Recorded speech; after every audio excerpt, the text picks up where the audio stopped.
好，今天我們要特別來關心，是不是美元帝國的崩潰序曲呢？有幾個跡象。首先，我們來看到這個是美國的橋水創辦人，他特別做了警告。他說，認為現在的美債危機就猶如是經濟心臟病。另一方面，有關於民生，政府關門到現在超過40天，沒有想到竟然號稱是這個全球最強軍隊的美國它的美軍的家庭竟然有1/4都是難以溫飽的，還得排隊領起了糧食哦。那另外一方面，大方向我們今天也會來關心哦，全球的央行現在急拋售美債搶黃金，人民幣會來做接棒嗎？今天都會一起的來做關心。趕快來看到最新消息，這是來自於《華爾街日報》的報道，真的沒有想到哦，現在1/4的美軍家庭是難以溫飽的，他們得靠食物銀行來過活。我們趕快來看到2個真實的案例。第一個，在北卡羅來納州的一個海軍，他是陸軍隊的下士。他說他的月薪是3200美元，換算新台幣是10萬元。但是呢，重點是每個月他還要繳房貸還要繳車貸跟保險、電話費等等，把這些費用全部都算進去扣除之後，竟然每個月只剩下350美元，換算新台幣大約就是1萬塊錢左右。所以他太太就很心疼的說呢，看到他的先生得每次呢去這個食物銀行這邊的分站去領食物的時候，她說她丈夫的臉上都會露出很為難的表情，因為此而感到羞愧的一個表情，她感到很心疼。另外也是一個真實案例，在德州這邊的胡德堡，清晨5點多就有數十名的士兵跟妻子，他們抱着自己的嬰兒來排隊領食物救濟。其中特種兵的妻子，她特別說了，她手上抱着8個月大的孩子，上次她說她一等竟然等了4個小時的時間，到底怎麼回事號稱全球最強軍力的美國1/4家庭因為政府關門是難以溫飽的，還得排隊領食物，到底怎麼回事？幹哥，好，我跟各位講那你看陸戰隊下士他月薪是3200美金，大約台幣10萬元。我們在台北我們能夠找到10萬元的工作那是非常高階的 CEO 或是專業人士才有這樣的薪水。我想，在對岸的話，你們的薪水比我們高得多。所以一個陸戰隊員他有10萬台幣的薪水，非常高了。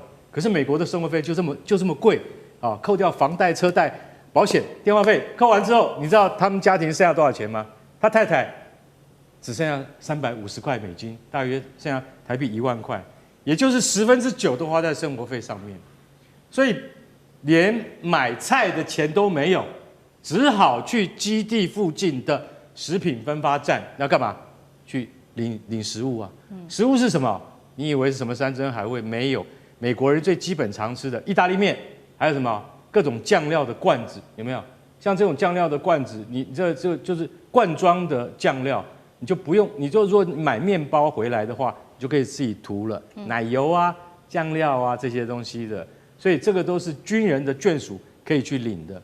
那問題是，我是 Marine， 我是 Marine Corps 陸戰隊員，還要我的太太去排隊領這個東西，很難堪。所以這是為什麼？因為政府關門嘛。政府關門，所以才會造成這種結果。最近更嚴重因為一直沒有恢復的聯邦的經費。那其實這個問題不是只有政府關門，這個問題至少10多年來都是這樣。就美國軍人常常因為搬遷，這裡面有一個很重要的一點，就是說他們如果說是像陸戰隊的輪調，非常的這個頻繁嘛，所以陸戰隊輪調有時候從東岸調到西岸，那你老婆是不是要跟着來？對。有些家庭他有原生家庭，他們不用這樣跟着搬，但是像新婚的這些士兵的妻子或帶着小孩，他就要跟着來。就看下一個那個例子，胡德堡。胡德堡是什麼地方？胡德堡是美國最大裝甲兵訓練基地。也就是我们剛剛拿到美國的 M1A2 戰車，對不對？對。那就是從胡德堡來的，所以大家就知道說，這個地方是美國最重要的裝甲訓練基地以及裝甲兵的這個什麼養成基地。這個地方非常重要。不過他在5年前竟然發生了分屍案，所以這個基地就開始有臭名在外了。但是最近大家還是趕快跑去排隊，你知道為什麼？因為胡德堡它本身跟香港一樣大，非常大的基地，超級大基地，那大概等於是跟在北台灣，那應該算是跟台北市一樣大，這麼大的一個基地非常大。然後呢，因為這個基地的很多的士兵，他們的眷屬也是，老實講一句，根本他們扣掉了他們的薪資之後，就沒有多餘的吃飯錢。所以有一個 Alex 啊，就是一個特種兵，他的薪水比我們剛才前面講的那個陸戰隊員還要高，大概有12萬台幣。但是他也一大早清晨抱着他8個月大的嬰兒去領什麼？領食物券。那像這種食物券的事情，坦白講一句，現在不是只有美國的中下階層會遇到，連軍人的眷屬都遇到，你就曉得說事情已經非常嚴重了。好，我們現在看到的是受到美國關門對於美國民生所造成的影響。現在擔心的點就是說，一旦政府開門之後，這些士兵雖然是拿到錢了，可以開始還債了，但是有能力還債嗎？還是會繼續的積壓美國的債務呢？這個我們會持續的做關心。另外一方面，我們來提高層次來看到美債的部分哦。現在呢，也說這個美元帝國的信任度是不是已經遭到全球給拋棄了呢？趕快來看到實際的數據，這是在全球央行黃金儲備在2025年的第2季第一次超越了美債持有量，是29年來的第一次。原因可以看到，金價在近期真的是狂飆了50%，10年更是暴漲了300%。當各國央行都在搶黃金的時候，就在拋售美債。那麼，美國現在更要擔心的事情是，它的債務危機現在已經高達了37兆美元了。但是從本周開始，美國又啟動了另外一批要發債的計劃。我們來看到美國的公債再加上公司債一共是1250億美元的美國公債，再加上400億的公司債都要來救市。但是這個時候不是政府關門嗎？這個交易上面流動性，第一個首先可能就會出問題了。接下來我們來看到橋水基金的創辦人，他很擔心，這位是達里歐，他說自從川普上任之後，走向了類似1930年代的威權政治削弱了美國資產對於全球的吸引力，所以呢，國際的資金正在撤離美債，轉往黃金做持有。美債危機3年內，他說恐怕就會爆發經濟心臟病，猶如是經濟心臟病的癮頭那漢庭又怎麼看？這是代表這個黃金已經變得更重要了，對美元霸權的不信任嗎？但是美債這麼高，他還要再發起更大一批的美債的這個發債潮，怎麼回事？先看前面這個美軍的家庭都很難過活了，那一般的老百姓又該怎麼辦？所以美國確實貧富差距非常的懸殊。那如果這件事情是發生在中國大陸的話，那想想一些特定媒體會怎麼講？美國要崩潰啦！美國現在軍人都窮到吃不起茶葉蛋，哇，窮到要去抓田鼠，可能都要去住土房，都要住在鬼城裡面了。當然我們還是客觀的來分析就是美國雖然面臨這些危機，但我們也不會立刻講說美國就要崩潰，沒有，這並不現實。那當然，目前所出現的這些都是一些徵兆和訊號。首先，對美國跟美元來講呢，全球的央行減少美國國債的持有，並且大幅的增加黃金的配置。未來美國的借貸成本當然就會上升，那國債的需求減弱了，所以債務越大，利息越高。對美國政府來說，那你每個月的負擔就越來越重，壓力越來越大。現在在美國持續借貸，而它的央行呢卻開始轉向黃金，有2種可能。第一個理想的情境就美國呢確實成功了維持了它的債務可控，利率穩定美元作為全球的貨幣儲備，這次發債只不過是一個很普通的挽救市場、拯救投資的正常狀況。但是更可能的情況呢是啥？它目前是一個短期的止痛劑，但長期呢是癌症的晚期因為美國政府停擺期間，你華府硬推1250億的美元國債救市，你的債務增速是快速的大於實際的需求，你美元的吸引力下降，央行呢也沒有再大舉的接盤，所以你發債救市的根本含義很可能就是用新債養舊債還舊債。那就好像你信用卡刷卡套現在就還舊的卡債，挖東牆補西牆，利息就會像滾雪球一樣越滾越大，壓力越來越大。所以橋水基金才會說，這很可能就是一場債務的心臟病。而且現在美國就已經面臨到了債務的堰塞湖危機美債規模已經超過 GDP 的130% 了。那如果利息的增速還高過於你整體經濟的成長，你就是陷入到了叫滯脹性的惡性循環嘛。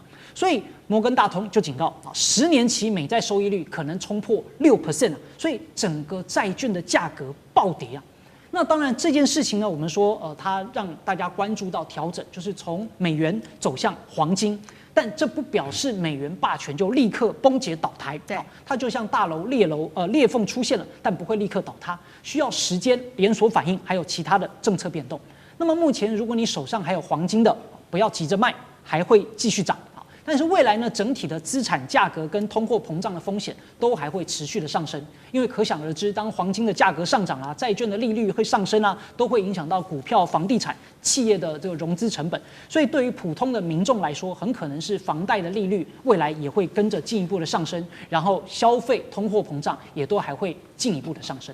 好，我們看到全球央行減持这美債，也可以說是表現了出來他們真正對美元的不信任度哦。那不過剛剛提到了嘛，黄金這個大家增加它的持有度之外，還有另外一個燒得蠻熱的，就是人民幣的債券，這幾年表現得非常好。我們要來特別關心到兩個，是不是要接棒了？第一個叫做點心債，這個是離岸人民幣債；那另外一個叫做熊貓債，就是外企在大陸自己內部發的這個債券，是很火爆的。我們來看到這張圖表，其中呢，2024年這個橫條圖，我們可以看到。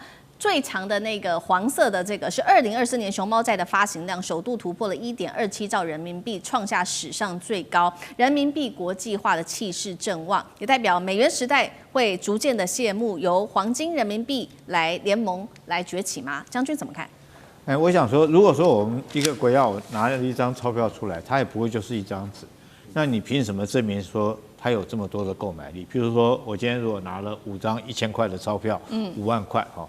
這個50張哈，那我可以買一個 iPhone 手機，代表我怎麼？那你憑什麼證明？因為我後面有黃金，證明我這個鈔票的價值哈。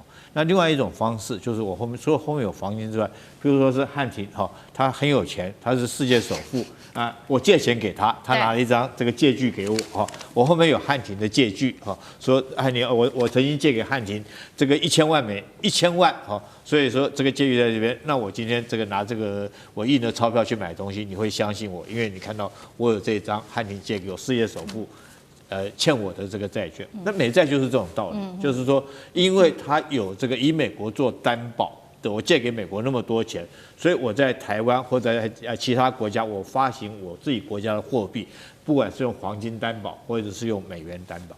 那現在很遺憾哈，現在這個。大家發現說，美元來講的話，它的價值慢慢在降低哦。那全世界各國就想辦法找其他的替代來等值。那美元為什麼降低？我覺得有幾個原因。第一個當然是美國自己將它武器化，從俄烏戰爭之後哈，將它武器化。那跟美國這個越遠的國家啊，像俄羅斯來講，它對它用美元來做制裁，這是第一個原因。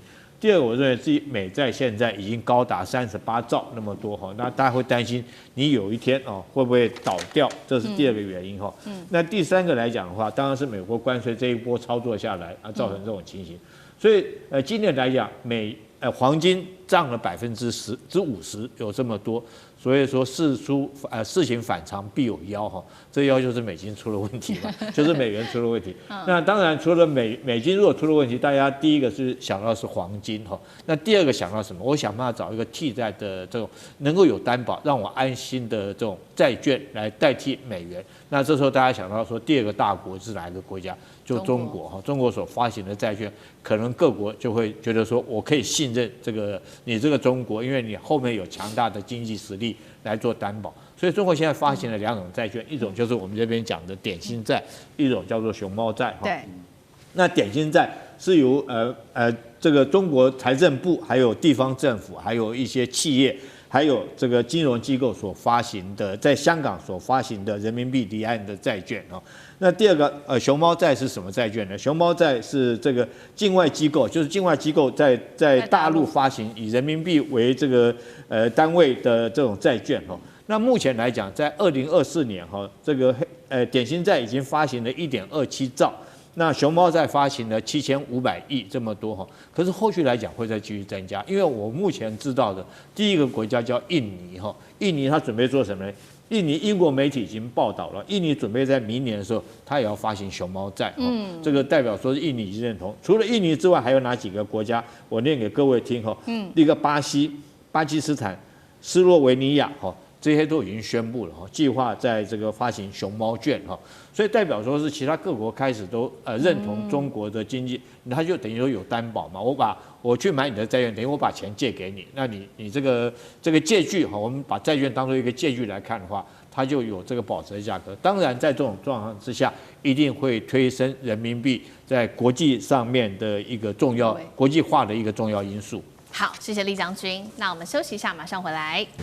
地缘政治、美中之爭、戰略價值、強權崛起、小國生存。